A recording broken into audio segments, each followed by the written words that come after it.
Solapur police मुख्यालयामध्ये कार्यरत असणारे police कर्मचारी महेश ज्योतिराम पाडुळे वय 45 राहणार अंजनगाव तालुका माढा सध्या राहणार वैराग तालुका बार्शी यांनी राहत्या घरात गळफास घेऊन आत्महत्या केल्याने पोलीस विभागात खळबळ उडाली आहे। ही घटना बुधवारी सकाळी 10:30 पूर्वी राहत्या घरी वैराग तालुका बार्शी येथे घडली। वैद्यकीय अधिकारी यांनी केलेली या खबरीवरून अकस्मात मयत म्हणून वैराग पोलिसात नोंद झाली आहे। याबाबत अधिक माहिती अशी, सदर पोलीस कर्मचारी वर्षभरापूर्वी वैराग पोलीस ठाणे येथे कार्यरत होते। त्यानंतर त्यांची बदली सोलापूर पोलीस मुख्यालय या ठिकाणी झाली। वैराग येथे त्यांचे कुटुंब वास्तव्यास होते। सोलापूर पोलीस मुख्यालयामध्ये कार्यरत असणाऱ्या महेश पाडुळे याने बुधवारी सकाळी 10:30च्या पूर्वी वैराग येथील राहत्या घरी गळफास घेतला असल्याचे समजताच मल्टी स्पेशालिटी हॉस्पिटल वैराग येथे उपचाराकरता दाखल करण्यात आले होते। तेथील डॉक्टर सागर शिंदे यांनी ते उपचारापूर्वीच मयत झाले असल्याचे सांगितले। मयताच्या आत्महत्येचे कारण मात्र अद्याप समजलेले नाही। आकस्मिक मयत म्हणून वैराग पोलिसात नोंद करण्यात आली आहे। उपविभागीय पोलीस अधिकारी जालिंदर नालकुल आणि पोलीस निरीक्षक कुंदन गावडे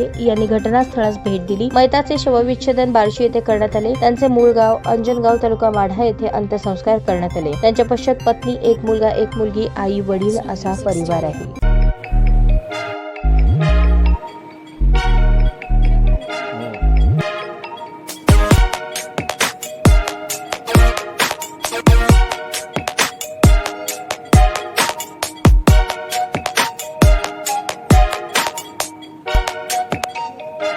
सोलापूर शहरातील सुप्रसिद्ध हॉस्पिटल म्हणजे सेंट्रल मल्टी स्पेशालिटी हॉस्पिटल मागील अनेक वर्षापासून सेवा बजावत आहे। 24 तास इमर्जन्सी सर्व्हिस, मॉडर्न टेक्नॉलॉजी, अनुभवी डॉक्टर्स तसेच अत्याधुनिक तंत्रज्ञान सुविधांनी सुसज्ज स्त्रीरोग प्रसूती विभाग, ऑर्थोपेडिक विभाग, मेडिकल विभाग आणि इतर एकमेव नाव म्हणजे सेंट्रल मल्टी स्पेशालिटी हॉस्पिटल।